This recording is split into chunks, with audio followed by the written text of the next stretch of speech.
Hello प्यारे बच्चों, कैसे हैं आप। मैं डॉक्टर सुशील आपका फिजिक्स में हेल्प चैनल में तहे दिल से स्वागत करता हूं। आजकल हम कर रहे हैं क्लास 12 की केमिस्ट्री और उसका कर रहे हैं चैप्टर नंबर 4। प्यारे बच्चों, पिछली क्लास में हमने आपको इस चैप्टर से रिलेटेड कुछ टॉपिक करवाए थे और हमने आपको बताया था चैप्टर एक सीक्वेंस में चल रहा है। तो यदि आपने पिछली क्लासेस अटेंड नहीं करी है और आप चाहते हैं आज की क्लास को अच्छे से समझना, तो पहले आपको पिछली क्लासेस को अच्छे से समझना पड़ेगा। हालांकि ये वाला टॉपिक काफी आसान है, पर जितना आप इस चैप्टर में सीक्वेंस से चलेंगे आपको उतना आसानी से समझ में आने वाला है। तो फिलहाल शुरू करते हैं। हमारा आज का जो टॉपिक है वो है हमारा अभिक्रिया की आणविकता, जिसे हम इंग्लिश में कहते हैं मॉलिक्यूलरिटी ऑफ ए रिएक्शन। किसी अभिक्रिया की आणविकता से क्या तात्पर्य है? आणविकता का अर्थ किसी अभिक्रिया के लिए यह होता है कि किसी अभिक्रिया में भाग लेने वाले जो हमारे अभिकारक हैं वो कितने अभिकारक आपस में संघट हो रहे हैं, कितने हम कह सकते हैं अणु आपस में टकरा करके परिवर्तित हो रहे हैं, किसके रूप में? उत्पादों के रूप में। तो ये पूरा का पूरा हमारा जो टॉपिक है ये संघट पर आधारित है। आप जानते हैं अभिक्रियाएं अलग अलग प्रकार की होती है और संघट में क्या होता है, दो अणु आते हैं और वेग से एक दूसरे से जैसे ही टक्कर लगाते हैं, टक्कर लगाने के बाद वो क्या करते हैं, उत्पाद में परिवर्तित हो जाते हैं। तो ऐसी अभिक्रियाओं के लिए हम क्या ज्ञात कर रहे हैं, यहां पर आणविकता की बात कर रहे हैं कि उनकी आणविकता क्या होगी। अब जब आणविकता शब्द आता है तो अणु के संदर्भ में हम यहां पर बात करते हैं, हम तीनों चीजें ले सकते हैं। हम कोई आयन को भी एक अणु मान सकते हैं, हम एक अणु को भी उस रूप में प्रदर्शित कर सकते हैं और हम एक परमाणु को भी इस रूप में प्रदर्शित कर सकते हैं। कहने का अर्थ है कि हम अणु ना लेकर के यहां पर यदि एक शब्द का इस्तेमाल करें स्पीशीज, तो उस स्पीशीज के अंदर एक अणु भी हो सकता है, एक परमाणु भी हो सकता है और एक आयन भी हो सकता है। तो आणविकता का बेसिक कॉन्सेप्ट आपको समझना है पहले कि जब एक से अधिक स्पीशीज वाले आपस में आकर के टक्कर लगाते हैं और उनके टक्कर लगाने से उत्पादों का निर्माण हो, तो जितने स्पीशीज आपस में टक्कर लगाएंगे वही उस अभिक्रिया की आणविकता कहलाती है। तो मुझे लग रहा है ये बात आपको समझ में आ गई होगी। सबसे पहले डेफिनेशन लिखते हैं, फिर उसके बाद आपको और अधिक डिटेल में इस बात को समझाते हैं। तो परिभाषा लिखते हैं, किसी अभिक्रिया में भाग लेने वाली स्पीशीज। अब स्पीशीज, तो स्पीशीज का हिंदी में अर्थ होता है एक जाति, लेकिन यहां जाति किस प्रकार की है? वो एक परमाणु भी हो सकता है, वो स्पीशीज किसी रासायनिक अभिक्रिया का एक अणु भी हो सकता है, अथवा वह एक आयन भी हो सकता है। तो किसी अभिक्रिया में भाग लेने वाली स्पीशीज के एक साथ संघट के फलस्वरूप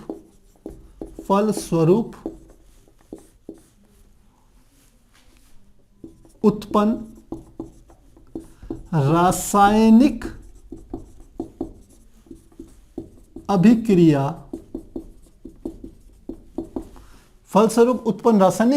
में भाग लेने वाले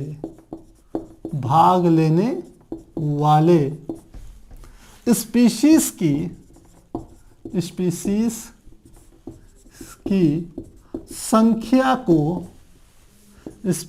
की संख्या को हम कहते हैं अभिक्रिया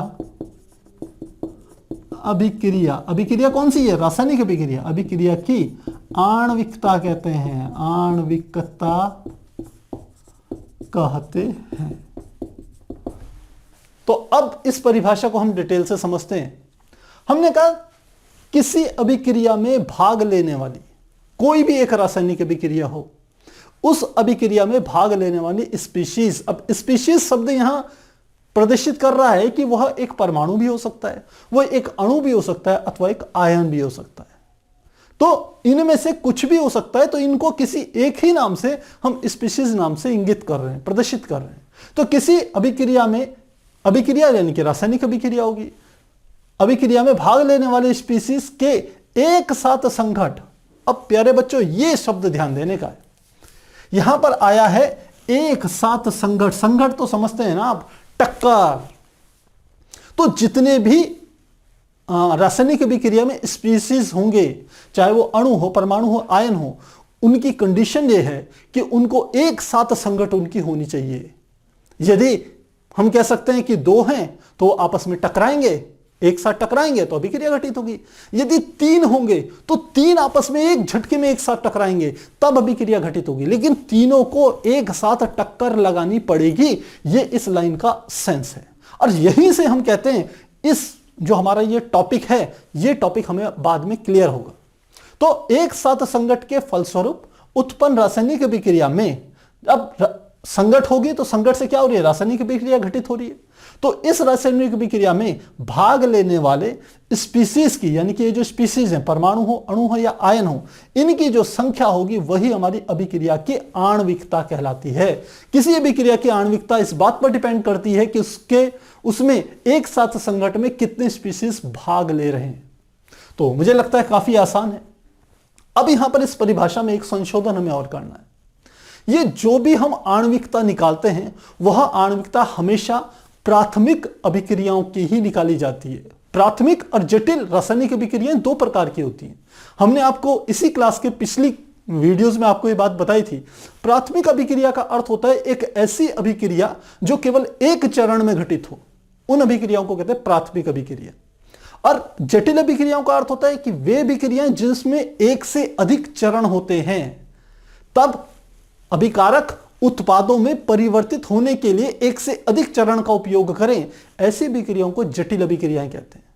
और यदि कोई अभिक्रिया केवल एक चरण में घटित हो रही है, जिसमें एक ही चरण में हम कह सकते हैं अभिकारकों से उत्पादों का निर्माण हो रहा है, तो ऐसी अभिक्रियाओं को कहते हैं प्राथमिक अभिक्रिया।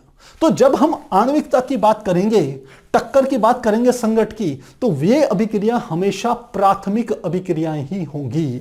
तो इसलिए यहां पर किसी शब्द को हटा करके मैं आपके सामने यहां पर लिख रहा हूं प्राथमिक अभिक्रिया। प्राथमिक अभिक्रिया में भाग लेने वाली स्पीशीज, परमाणु, अणु अथवा आयन के एक साथ संघट के फलस्वरूप उत्पन्न रासायनिक अभिक्रिया में भाग लेने वाली स्पीशीज की संख्या को अभिक्रिया की आणविकता कहते हैं। अब हमने यहां पर दो कंडीशन लगाई है। पहली कंडीशन प्राथमिक अभिक्रिया होनी चाहिए, दूसरी कंडीशन एक साथ संघट होना चाहिए। अब इन दोनों को अप्लाई करके हम यह समझेंगे कि किस प्रकार से हम आणविकता को समझेंगे। पहला हम समझते हैं, पहला हम एग्जांपल ले रहे हैं जिसे हम कहते हैं एक अणुक रासायनिक अभिक्रिया। एक अणुक रासायनिक अभिक्रिया, इसमें हम ले रहे हैं अमोनियम नाइट्राइट ले रहे हैं, यानी कि NH4NO2। ये एक अणुक का अर्थ है कि इसमें केवल एक सिंगल अणु है। अब सिंगल अणु है, इससे रासायनिक अभिक्रिया घटित होगी। कैसे रासायनिक अभिक्रिया घटित होगी, यहां तो संघट ही नहीं हो रहा है। तो संघट न होने का एक बात और भी समझ लीजिए कि जब हम इसको गर्म करेंगे, हीट अप करेंगे, तो यह परिवर्तित हो जाएगा उत्पादों के रूप में। हालांकि हमें आणविकता ज्ञात करने के लिए उत्पादों की आवश्यकता नहीं है, पर यदि हम इस रासायनिक अभिक्रिया को पूर्ण करना चाहें तो कैसे करेंगे। आप देखिए ये NH4NO2 है, सबसे पहले इससे जो निकलेगा वो निकलेगा जल। तो कितना जल निकल सकता है, H का है 4, O का है 2, तो हाइड्रोजन के 4, ऑक्सीजन के 2, तो कितना जल के निकलेंगे 2H2O। ये हमारा निकल गया। अब क्या बच गया, केवल नाइट्रोजन ही तो बच गया, ये हमारा नाइट्रोजन हो गया। तो ये अभिक्रिया इस प्रकार से घटित हो गई। इस अभिक्रिया में खास बात क्या है कि NH4NO2 का केवल एक अणु है, और इसी अणु को गर्म करने पर यह क्या हो रहा है, नाइट्रोजन में और जल में परिवर्तित हो रहा है। क्योंकि इसमें केवल एक अणु है, इसलिए इस प्रकार की अभिक्रिया को कहते हैं एक अणुक रासायनिक अभिक्रिया। यानी कि इस रासायनिक समीकरण की आणविकता जो होगी वो एक होगी, क्योंकि इसमें एक अणु भाग ले रहा है, एक से अधिक अणु भाग नहीं ले रहे। तो अब आप कहेंगे सर यहां पर तो एक ही ने भाग लिया, आप कह रहे हो संघट की बात। या अब जब हम दो अणु लेंगे तब आपको यह बात समझ में आएगी। तो अब दूसरा हम एग्जांपल ले रहे हैं द्विअणुक रासायनिक अभिक्रिया, अभिक्रिया, द्विकणुक रासायनिक अभिक्रिया। जैसे हम हाइड्रोजन आयोडाइड ले लें 2HI, यह परिवर्तित हो रहा है H2 प्लस I2 में। हाइड्रोजन आयोडाइड के दो अणु हमने लिए, वो हाइड्रोजन तथा आयोडीन में परिवर्तित हो रहे हैं। अब आप देखिए ये HI के दो अणु हैं, ये आपस में टक्कर लगाएंगे, ऐसे करके टकराएंगे। जब ये आपस में टकराएंगे तो यहां पर रासायनिक अभिक्रिया घटित होगी इनके संघट से, इनके टकराने से, जिससे हाइड्रोजन तथा आयोडीन का निर्माण होगा। तो यहां पर आप देखिए तो HI एक अणु है, इसके कितने अणु यूज हो रहे हैं? दो, आगे दो हैं तो दो है। इसलिए ऐसे समीकरण की जो आणविकता है, आणविकता, वह कितनी होगी? दो। इस वाले समीकरण की आणविकता कितनी थी? एक, क्योंकि इसके आगे क्या था? एक था। यहां पर कितना है? दो। इस प्रकार से हम इसे समझेंगे तो मुझे लग रहा है यह बात समझ में आ गई होगी। अब आप अगले स्टेप पे चलते हैं। हम कहें यदि त्रिअणुक रासायनिक अभिक्रिया, इसमें हम ले रहे हैं, मान लेते हैं हम ले रहे हैं, जैसे हमने हाइड्रोजन आयोडाइड का एग्जांपल लिया था, वैसे ही हम ले रहे हैं 2NO प्लस O2, और इससे हमारा जो निर्माण हो रहा है वो हो रहा है 2NO2। इसका अर्थ है कि नाइट्रोजन ऑक्साइड जब ऑक्सीजन के साथ क्रिया कर रहा है तो नाइट्रोजन डाइऑक्साइड निर्माण कर रहा है, इसका निर्माण कर रहा है। अब देखिए इसमें कितने अणु इस अभिक्रिया में भाग ले रहे हैं अभिकारकों के रूप में। NO नाइट्रोजन ऑक्साइड के कितने अणु हैं? आप देखिए यहां पर दो अणु हैं, और ये ऑक्सीजन के कितने अणु हैं? एक अणु है। तो कुल कितने अणु यहां पर आपस में अभिक्रिया में भाग ले रहे हैं? तीन अणु भाग ले रहे हैं। तो हम कहेंगे इसकी जो आणविकता होगी, आणविकता, वह कितनी होगी? 3। अब आप कहोगे सर ये तो बहुत आसान है, आणविकता 3 है, ऐसी आणविकता 4, 5, 6, 7 बढ़ती चली जाएगी। पर नहीं बच्चों, यहां पर ये बात यहीं पर पूरी हो जाती है। आणविकता केवल हमने आपको समझाया था कि प्राथमिक अभिक्रियाओं की ही ज्ञात कर सकते हैं जो एक चरण में घटित होती है, पहली कंडीशन। यदि आप आणविकता ज्ञात करना चाह रहे हैं किसी अभिक्रिया की, तो पहली बात तो ये वो प्राथमिक अभिक्रिया होनी चाहिए, एक ही चरण में उसको घटित होना चाहिए, पहला नियम। दूसरा, यदि उसमें जो स्पीशीज हैं यदि 3 से अधिक हो तो आप उस समीकरण की आणविकता को ज्ञात नहीं कर सकते हैं। इस बात को भी समझ लीजिए। तो मैंने क्या इंपॉर्टेंट बात बताई कि आणविकता, ध्यान रखेंगे इस बात का, आणविकता केवल उन रासायनिक समीकरण की ही ज्ञात की जा सकती है जिनकी आणविकता ज्ञात की जा सकती है, जिसमें लिख लेते हैं या थोड़ा और शुद्ध करें इसे, ज्ञात की जाती है जो प्राथमिक अभिक्रियाएं हो, प्राथमिक अभिक्रियाएं हो, साथ ही उसमें 3 से अधिक स्पीशीज भाग न ले रहे हों, भाग न ले रहे हों। यह भी ध्यान रखना है आपको, 3 से अधिक स्पीशीज उसमें भाग नहीं लेनी चाहिए, तभी आप क्या कर सकते हैं, उस रासायनिक समीकरण की आणविकता ज्ञात कर सकते हैं। यदि ये दोनों नियम आपके वायलेट हो गए कोई भी एक, तो आणविकता आप नहीं निकाल पाएंगे, निकालेंगे तो वो गलत हो जाएगी। तो मुझे लग रहा है इतनी बात समझ में आ गई होगी। अब आप कह रहे होंगे सर ऐसा कैसे हो गया, केवल 3 स्पीशीज क्यों, 3 से अधिक क्यों नहीं? तो ये भी बात हम आपको समझाते हैं। यहां पर मैंने आपको स्टार्टिंग में एक बात बताई थी कि यहां पर एक महत्वपूर्ण शब्द यहां पर आया है एक साथ संघट। अब इस बात को ऐसे समझिए कि मान लो कोई चीज है, व्यवहारिक जीवन की बात करें, मान लो आपने कोई एक डिसीजन लिया कि ठीक है मैं रोज सुबह क्या करूंगा, मॉर्निंग वॉक पे जाऊंगा। तो आपके ऊपर डिपेंडेंसी है। आप क्या कीजिए, सुबह आप अलार्म लगाइए, आपका अलार्म बजेगा, आप उठे, मॉर्निंग वॉक पे चले गए, तो आपकी मॉर्निंग वॉक पूरी हो जाएगी। अगले दिन आपने सोचा कि यार अपना एक दोस्त को और ले लेते हैं साथ में। आपने अपने एक दोस्त के साथ बात करी, आपने कहा ठीक इस 5 बजे, सुबह के 5 बजे हम दोनों इस स्थान पर मिल जाएंगे, और 5 बजे ठीक इस स्थान पर मिलेंगे और वॉक शुरू कर देंगे। तो अगले दिन आपने ठीक अलार्म लगाया अपने समय का और ठीक 5 बजे पहुंच गए, क्योंकि वो आप पे डिपेंड था, आप तो पहुंच गए। पर ठीक 5 बजे आपका दोस्त भी वहां पर आएगा, इसकी संभावना अब पहले की अपेक्षा घट जाएगी। जब बात केवल आप पे डिपेंड थी तो आप 100% वहां 5 बजे पहुंच सकते थे और अपनी मॉर्निंग वॉक शुरू कर सकते थे, लेकिन अब यह बात आपके दोस्त पर भी निर्भर है। तो अब ठीक 5 बजे से आपकी मॉर्निंग वॉक का शुरू होने की संभावना क्या हो गई, घट गई।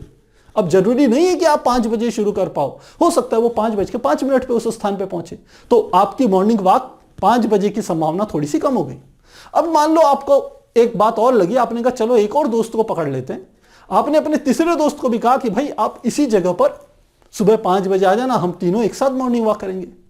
तो अब आप फिर टाइम से पहुंच गए, हो सकता है आपका दूसरा दोस्त भी टाइम से पहुंच जाए, लेकिन यह जरूरी नहीं है कि आपका तीसरा दोस्त भी ठीक 5 बजे वहां पहुंच जाए। पहुंच भी सकता है, लेकिन हम कहेंगे संभावनाएं घट जाएंगी। ज्यादातर ऐसा होगा कि तीनों में से कोई ना कोई ऐसा होगा कि जो 5 बजे से हम कह सकते हैं पहले या बाद में वहां पर पहुंचेगा। तो हम कह सकते हैं किसी काम की जो श्योरिटी है वो संख्या जैसे जैसे बढ़ती जाएगी वैसे वैसे वो घटती चली जाएगी। अब 3 की बजाय मान लो आपने 4 दोस्तों को कह दिया, तो भाई संभावना क्या हो रही है, लगातार जैसे जैसे संख्या बढ़ रही है आपके दोस्तों की, वैसे वैसे संभावना ठीक 5 बजे मॉर्निंग वॉक की घटती जा रही है ना। तो ठीक वही बात यहां पर हो रही है। हमने कहा था यह अभिक्रिया तब घटित होती है जब एक साथ संघट होता है स्पीशीज में। अब एक साथ यदि केवल एक था तो हमने कहा उसको हीट अप किया, वो कन्वर्ट हो गया। यदि 2 थे, जैसे हाइड्रोजन आयोडाइड का है, इसके 2 अणुओं ने आपस में टक्कर मारी तो ठीक है, हाइड्रोजन आयोडीन तैयार हो गए वहां पर। अब तीसरी स्थिति में है नाइट्रोजन ऑक्साइड के हम कह सकते हैं 2 अणु हैं और ऑक्सीजन का 1 अणु है। अब इनकी संभावनाएं एक साथ टक्कर की कितनी कम होगी आप समझ सकते हैं। तीनों को एक साथ टकराना है। कभी ऐसा होगा कि NO के अणु आपस में टकराएंगे, वहां पर भी आणविकता ज्ञात नहीं हो सकती। कभी एक NO का परमाणु और एक ऑक्सीजन का अणु आपस में टकराएंगे तो भी नहीं होगी। केवल कब होगी रिएक्शन, जब 2 NO के और 1 ऑक्सीजन का एक साथ टक्कर करेंगे। तो यहां पर संभावना क्या हो रही है, घट रही है।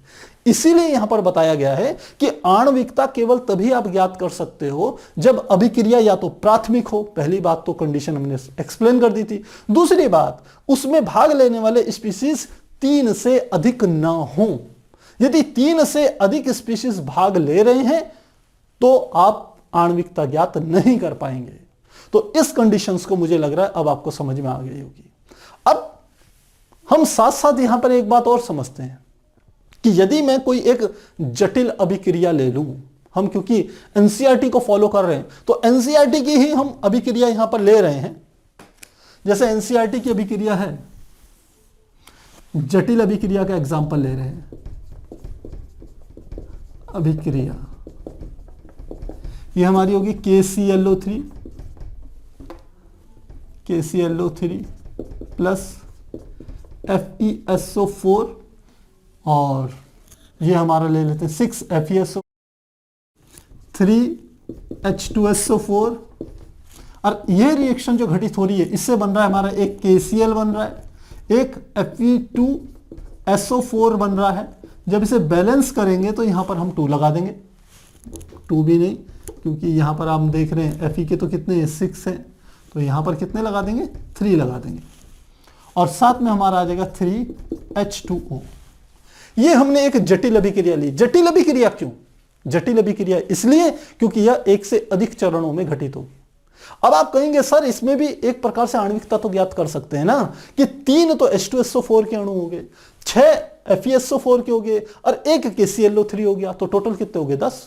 तो आप कहेंगे आणविकता 10 हो गई, लेकिन यहीं पर हमारी गलती है, क्योंकि हमने कहा यहां पर मेन कंडीशन क्या है कि एक साथ संघट, तो जैसे जैसे संख्या 3 से ऊपर होगी स्पीशीज की, उनके एक साथ टकराने की संभावना उतनी ही कम होती चली जाएगी। इसलिए इस जटिल अभिक्रिया की आप आणविकता सामान्यतः ज्ञात नहीं कर सकते।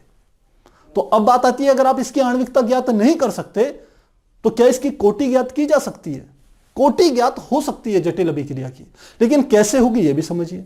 यह जटिल अभिक्रिया क्योंकि कई चरणों में होगी, एक से अधिक चरण होंगे, तो जो चरण सबसे हम कह सकते हैं मंद होगा, मंद समझते हो, अभी हमने पिछली क्लास में आपको अभिक्रिया के वेग के बारे में बताया, तो जो चरण, जिस चरण में अभिक्रिया का वेग सबसे स्लो होगा, सबसे मंद होगा, उसी अभिक्रिया में आपने देखना है कि उस अभिक्रिया की कोटि क्या है, और जो उसकी कोटि होगी वही उस अभिक्रिया का क्या ले लेंगे हम, उसी समीकरण का हम ज्ञात करेंगे आणविकता।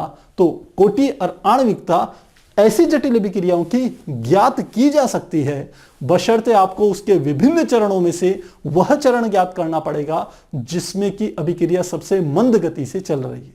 तो लिख लेते हैं इस बात को। हमने कहा जटिल अभिक्रिया में जिस चरण में अभिक्रिया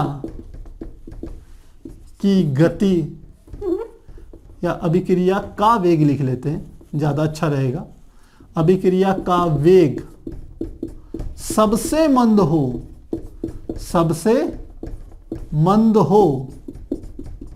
उस अभिक्रिया या उस चरण की अभिक्रिया की कोटि ही इस जटिल अभिक्रिया की कोटि होगी तथा उस मंद अभिक्रिया की कोटि उसकी आणविकता के बराबर होगी,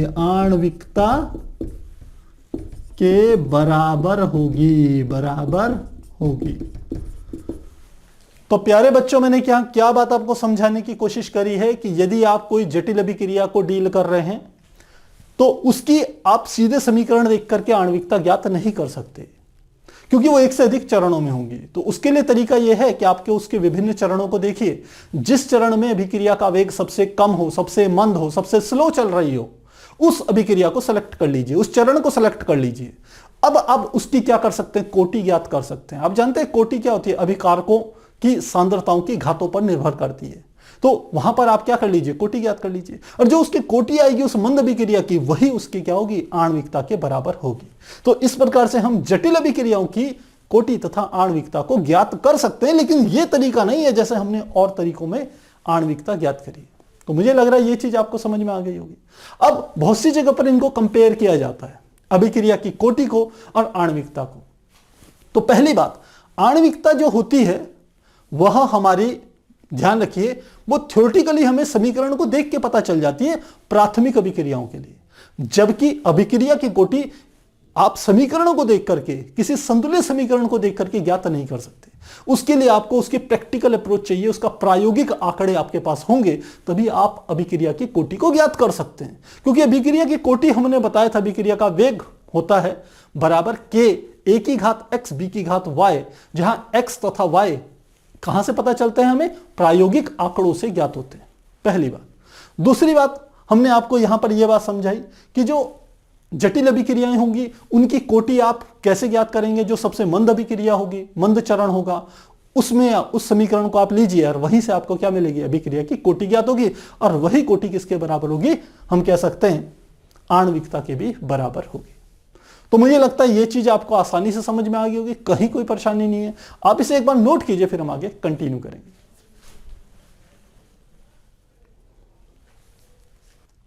तो प्यारे बच्चों, अब हमारा जो नेक्स्ट टॉपिक है वो है हमारा एनसीईआरटी का 4.3, जो कि है समाकलित वेग समीकरण। इससे पिछली क्लास में हमने आपको समझाया था अवकलित वेग समीकरण क्या होती है। अवकलित वेग समीकरण, जिसको कि हम तात्कालिक वेग समीकरण भी कहते हैं, आपको ध्यान हो वहां पर हमने आपको दो समीकरणों के बारे में बताया था। एक थी वेग बराबर होता था k a की पावर x इंटू बी की घात y, और दूसरा हम कहते थे कि जो हमारी समीकरण होती है वो हमारी होती है वेग की समीकरण, यानी कि अभिक्रिया के वेग की समीकरण, वो बराबर होती है माइनस डी आर बटे डी टी के बराबर होती है। इन दोनों को आपस में मिला लें, ये दोनों वेग एक दूसरे के बराबर हैं, इक्वल कर दें तो ये आ जाएगा माइनस डी आर बटे डी टी बराबर के ए की पावर एक्स इंटू बी की घात वाई। और यह जो हमारी समीकरण है, यही समीकरण हमारी अवकलन वेग समीकरण कहलाती थी, वेग समीकरण कहलाती है। इसको अवकलन वेग समीकरण कहते हैं, इस समीकरण। अब आप कहेंगे सर ये समाकलन वेग समीकरण क्या है और इसकी आवश्यकता हमको क्यों पड़ती है, जबकि हमारे पास ये अवकलन वेग समीकरण उपलब्ध है। आपको ध्यान हो, हमने आपको जब इस चैप्टर का फर्स्ट वीडियो करवाया था, वहां पर आपको समझाए थे कि ग्राफ कैसे तैयार करते हैं। और ग्राफ तैयार करते समय हमने वहां पर ग्राफ तैयार करा था कि अभिकारकों की हम सांद्रताओं में परिवर्तन समय के साथ कैसे होता है, उसके लिए आपको एक ग्राफ बताया था। ध्यान दिला देते हैं आपको ग्राफ किस प्रकार से था। ये हमारी थी, ये ग्राफ था, ये हमारी थी समय अक्ष जिसे हम टी से रिप्रेजेंट करते थे, और यह था हमारा अभिकारकों की सांद्रता। और देखा था हमने ग्राफ कुछ इस प्रकार से आता था, ऐसे ग्राफ आता था। अब जब हम किसी क्षण की बात करें, हम कहें किसी क्षण पर मुझे क्या ज्ञात करना है, हमें वेग ज्ञात करना है, अभिक्रिया का वेग। तो कोई सा भी क्षण ले लीजिए, ये हमारी अक्ष है टी, यहां से हमने इस पर एक लंब डाल दिया और इस प्रकार से इधर डाल दिया। तो ये जो बिंदु है, इस बिंदु पर मुझे क्या ज्ञात करना है, अभिक्रिया का वेग ज्ञात करना है। और आप जानते हैं अभिक्रिया का वेग ज्ञात कैसे किया जाता है, क्योंकि इस बिंदु पर जो हम कह सकते हैं, इस जो हमने ग्राफ ड्रॉ किया है, इसकी जो ढाल होती है वह ढाल ही क्या बताती है, अभिक्रिया के वेग को बताती है। तो किसी एक पर्टिकुलर बिंदु, क्योंकि तात्कालिक की बात कर रहे हैं, समय अंतराल नहीं है। यदि समय अंतराल होता, मान लो मैं दूसरा बिंदु यहां पर ले लूं, तो ये हमारे पास क्या हो गया, एक ग्राफ आसानी से मिल गया यहां पर। तो इस हिस्से का ये हमारा किसको बताता है, अभिक्रिया का वेग, अभिक्रिया का वेग। तो इस हिस्से का अभिक्रिया का वेग तो आप ज्ञात कर लेंगे इस ढाल से, लेकिन इस बिंदु का कैसे ज्ञात करेंगे। तो इसके लिए एक तरीका होता था कि हम इस बिंदु पर, इस यहां पर एक रेखा खींच देते थे, ऐसे एक स्पर्श रेखा खींच दीजिए, और इस रेखा का क्या करते थे, हम ढाल ज्ञात करते थे। पर यह जो तरीका है ये काफी कन्वीनियंट नहीं है, आसान नहीं है, काफी जटिल है। इसी जटिलता को देखते हुए साइंटिस्टों ने सोचा कुछ एक अल्टरनेटिव मेथड निकाला जाए, कुछ ऐसा तरीका निकाला जाए जिससे कि हम किसी क्षण तात्कालिक वेग को ज्ञात कर सके आसानी से। और वहीं से हमारी शुरुआत हुई किसकी, समाकलित वेग समीकरण की। समाकलित वेग समीकरण अवकलित वेग समीकरण के समान ही है, पर दोनों में आप अंतर समझ लीजिए कि समाकलन और अवकलन में क्या अंतर होता है। समाकलन का अर्थ होता है एक प्रकार से कि हमारे पास छोटे छोटे खंड हैं, उन खंडों को जोड़ करके हम एक बड़ा उसका समेशन निकाल रहे हैं। मान लो मुझे इस बोर्ड का एक क्षेत्रफल निकालना है, तो मैं छोटे छोटे यहां पर हिस्से कर लूं, ऐसे ऐसे हिस्से करते चले जाऊं छोटे छोटे, और उन सब का अलग अलग क्षेत्रफल निकालूं और उनको जोड़ दूं। तो यह तरीका एक प्रकार से समाकलन वाली बात है। और दूसरा मैं कहूं कि मुझे पूरे बोर्ड का क्षेत्रफल पता है, इस एक पर्टिकुलर छोटे से हिस्से का मुझे क्षेत्रफल ज्ञात करना है, तो ये जो प्रक्रिया है यह है अवकलन की प्रक्रिया। तो ध्यान रखिएगा, समाकलन की प्रक्रिया में समाकलन एक प्रकार से समेशन होता है, छोटे छोटे पदों को जोड़ करके बड़ा रिजल्ट निकालने के लिए। और अवकलन की प्रक्रिया होती है बिल्कुल उल्टी, हमारे पास कोई बड़ी चीज दी हुई है, उसके कोई किसी एक पिन पॉइंट, एक छोटी सी चीज के मान को ज्ञात करना है तो उसके लिए हम अवकलन की प्रक्रिया यूज करते हैं। ये दोनों एक दूसरे के विपरीत हैं, लेकिन मैथमेटिक्स ने बहुत सी जटिल चीजों को इन दोनों की सहायता से, अवकलन और समाकलन विधि से इतना आसान बना दिया है कि हमें ज्यादा कैलकुलेशन की जरूरत नहीं पड़ती। तो आप, हो सकता है आप में से जो बायो के स्टूडेंट होंगे वो समाकलन अवकलन को सोच करके ही यहीं पर वीडियो को सोचेंगे भाई हमारे बस की नहीं है। तो प्यारे बच्चों, बिल्कुल ऐसा नहीं है। ये दोनों चीजें बहुत बहुत आसान है, बस थोड़ा सा आपको हल्का सा ध्यान देना है। बस अगर आप थोड़ा सा पेशेंस रखेंगे, अगले 10-15 मिनट यदि पेशेंस रखेंगे तो आपको ये क्रिया आसानी से समझ में आने वाली है। तो समझते हैं। हमने कहा समाकलन की विधि में क्या होगा। समाकलन की विधि बिल्कुल अवकलन की विधि की उल्टी होगी। उसको किस प्रकार से उपयोग में लाएंगे ये देखते हैं। तो समाकलन की विधि हम उपयोग में लाते हैं अभिक्रिया की कोटि को ज्ञात करने के लिए, विभिन्न प्रकार की अभिक्रियाओं के वेग को ज्ञात करने के लिए। और उसमें सबसे पहला हम लेते हैं शून्य कोटि की अभिक्रिया का वेग। सबसे पहले आती है शून्य कोटि की अभिक्रिया। तो हम क्या ले रहे हैं, शून्य कोटि की अभिक्रिया। शून्य कोटि की अभिक्रिया, इससे समझते हैं हमारा जो अगला टॉपिक है, जो कि हमारा एनसीईआरटी का है 4.3.1। ये टॉपिक है एनसीईआरटी का, शून्य कोटि की अभिक्रिया। शून्य कोटि की अभिक्रिया कौन सी हुई?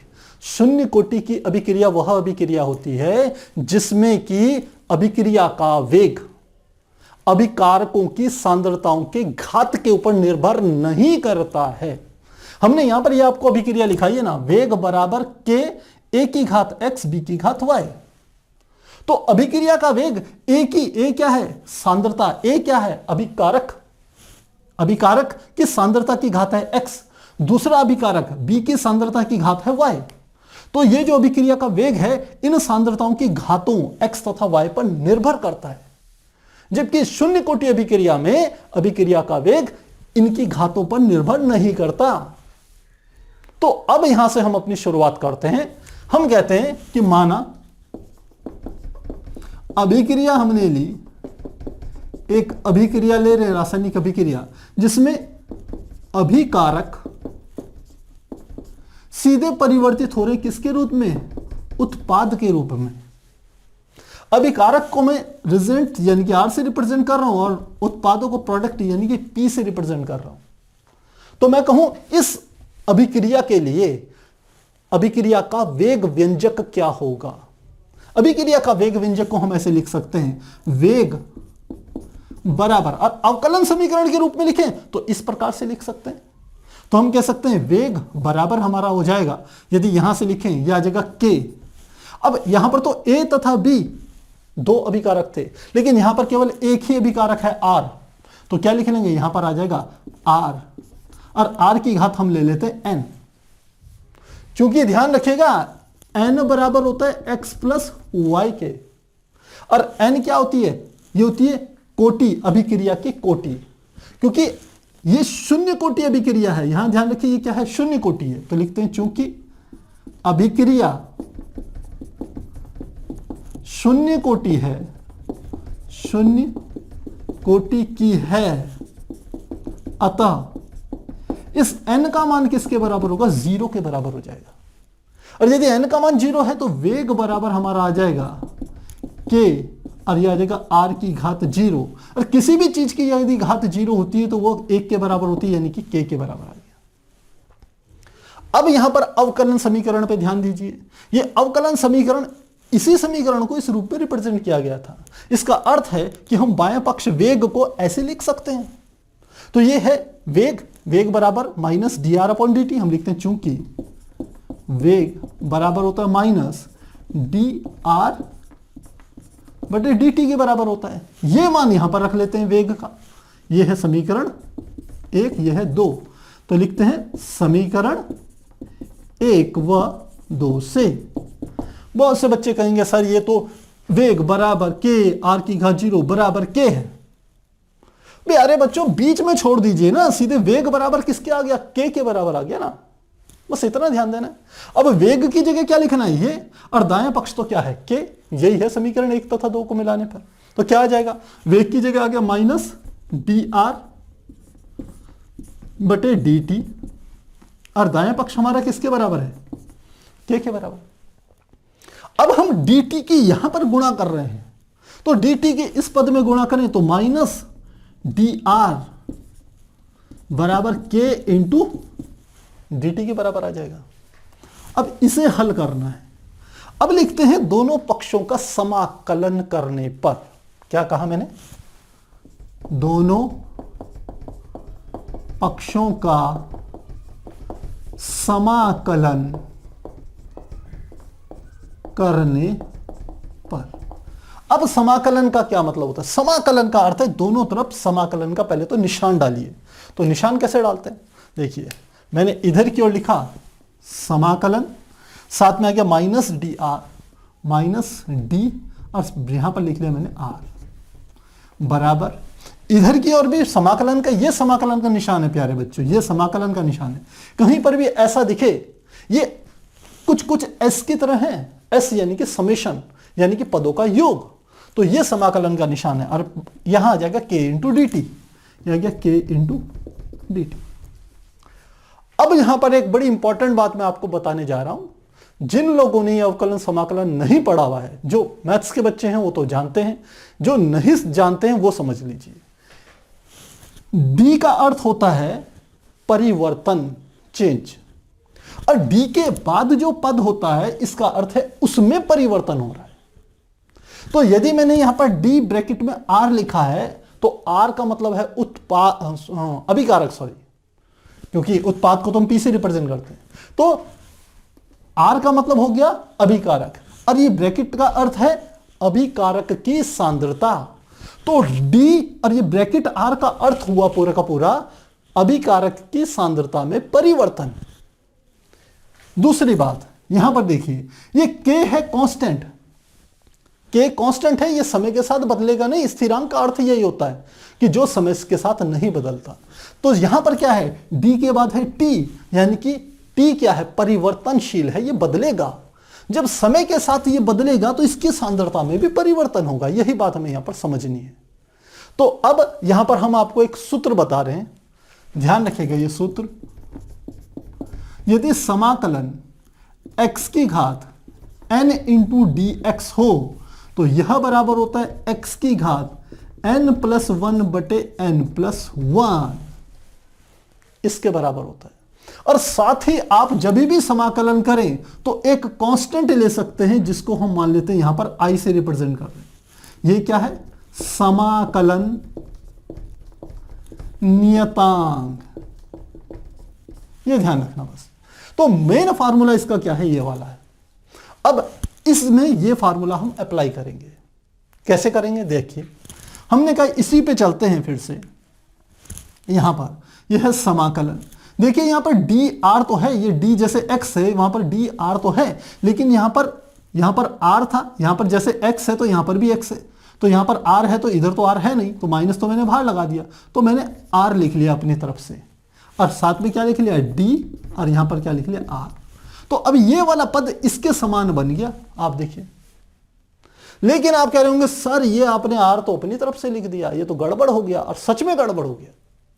तो इसको सुधारा कैसा जाए, सुधार मैं ऐसे सकता हूं, इस आर की घात में 0 लिख लेता हूं यहां पर, तो क्या सुधर जाएगा, बिल्कुल सुधरेगा, क्योंकि आर की घात 0 हो तो इसका मान 1 के बराबर होगा, और 1 की तो आप किसी में भी गुणा कीजिए ना, इसमें 1 की गुणा करेंगे तो कोई फर्क तो पड़ेगा नहीं। तो मैंने इसको लिख लिया आर की घात 0।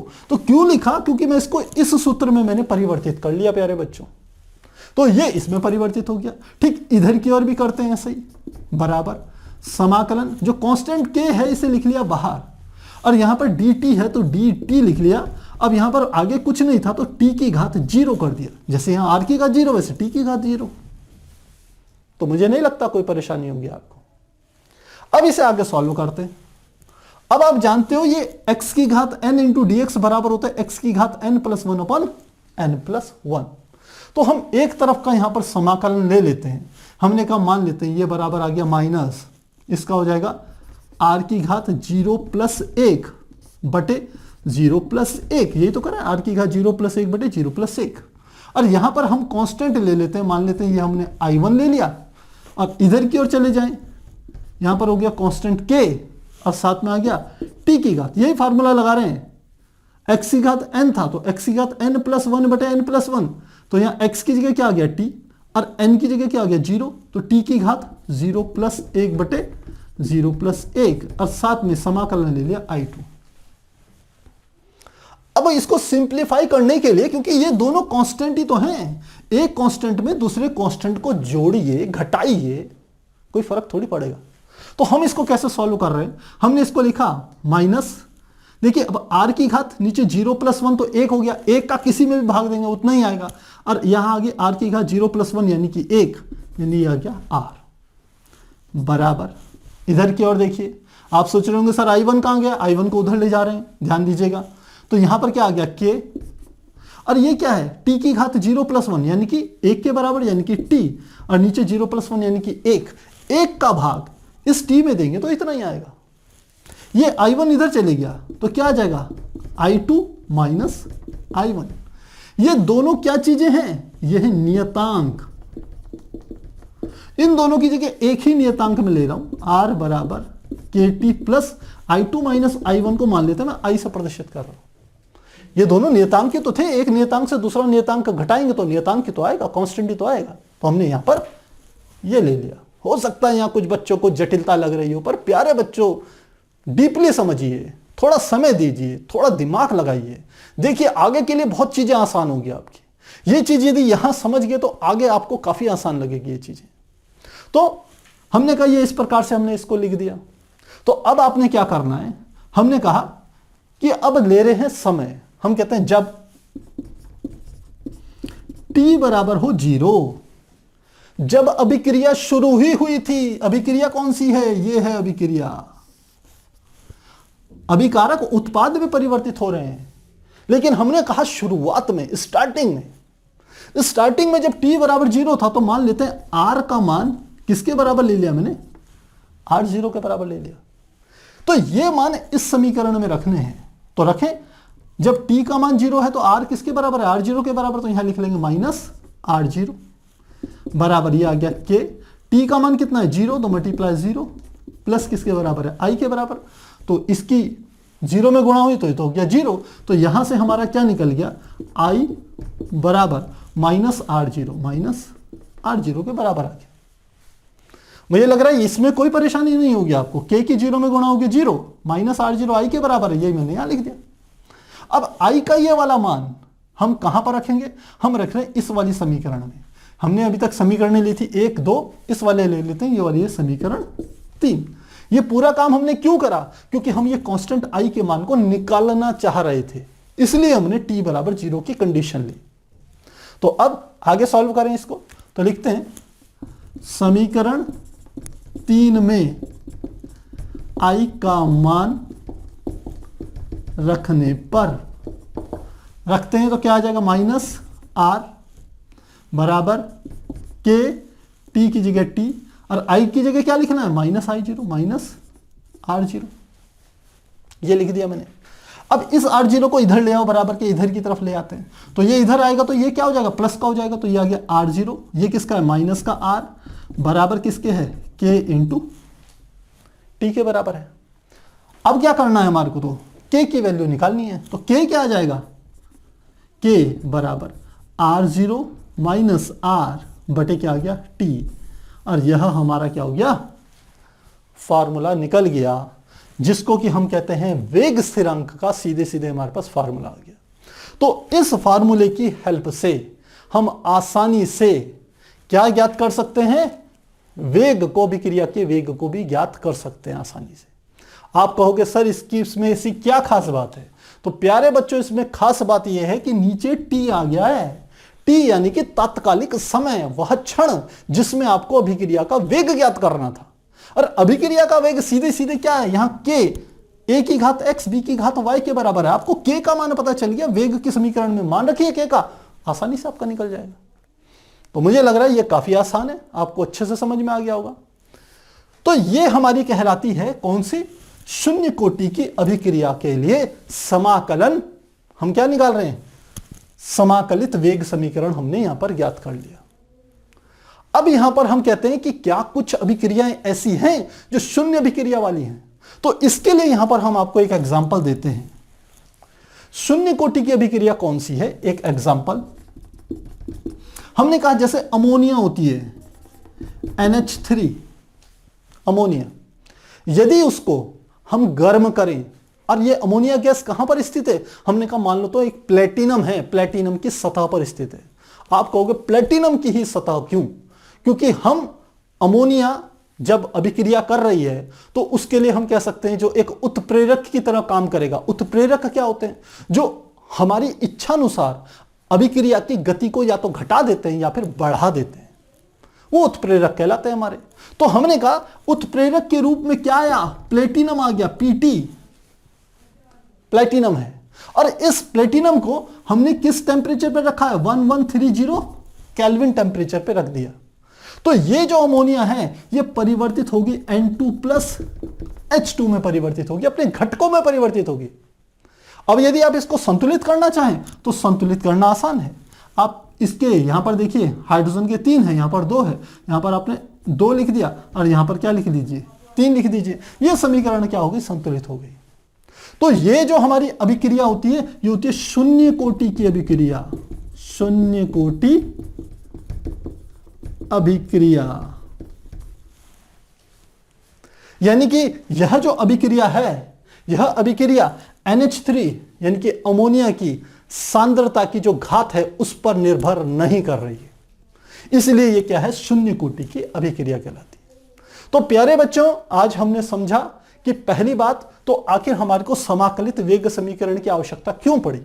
इसलिए पड़ी क्योंकि मैंने कहा ग्राफ में किसी एक पिन पॉइंट जगह पर जिसमें हम तात्कालिक निकालते हैं किसी अभिक्रिया के वेग को, तो उस क्षण वहां पर एक स्पर्श रेखा खींचिए, फिर उस बिंदु पर उस रेखा का ढाल ज्ञात कीजिए, ये इतना कन्वीनियंट नहीं होता, आसान नहीं होता। तो इस बात को सोच करके समाकलित वेग समीकरण को ज्ञात करने का या बनाने का कॉन्सेप्ट आया। तो इस समाकलित वेग समीकरण जब हम बनाते हैं तो हर प्रकार की अभिक्रिया के लिए अलग अलग समाकलित वेग समीकरण बनाई जाती है। जैसे हमने यहां पर पहली जो अभिक्रिया ली है वो ली है शून्य कोटि की अभिक्रिया। अब प्रथम कोटि की अभिक्रिया के लिए अवकलित समीकरण अलग प्रकार की, समाकलन समीकरण अलग प्रकार की होगी, उसका प्रोसेस लगभग ऐसा ही होगा लेकिन रिजल्ट कुछ दूसरे आएंगे। तो यहां पर सबसे पहले हमने शून्य कोटि की अभिक्रिया निकाली, काफी आसान, Rp में परिवर्तित हो गया। फिर थोड़े से स्टेप्स आप फॉलो कीजिए और लास्ट में हमने यहां पर आपको समाकलन की थोड़ी सी बातें बताई। यदि ये सूत्र आपको समझ में आ गया, ये प्रोसेस समझ में आ गया प्यारे बच्चों, ये दो स्टेप आप समझने की कोशिश जरूर करना। यदि ये दो स्टेप आपको समझ में आ गए, साथ में एक और ले लेते हैं, ये वाला, ये 3 स्टेप यदि समझ में आ गए तो समझ लीजिए समाकलन आपको कभी परेशान नहीं करेगा, हमेशा आपको आसान लगेगा वो। और इसके ज्यादा फार्मूले यूज नहीं होते, कुछ ही फार्मूले, बेसिक फार्मूले इस्तेमाल होते हैं। तो एक मैंने आपको यहां बता दिया, 1-2 कभी और जहां पर आवश्यकता होगी वहां पर आपके सामने रख दूंगा। तो मुझे लगता है आपको आसानी से इसमें समझ में आ गया होगा। यदि आपके कहीं पर कोई डाउट हो तो कमेंट बॉक्स में जरूर लिखिएगा। तो फिर मिलते हैं अगली क्लास में, तब तक के लिए गुड बाय।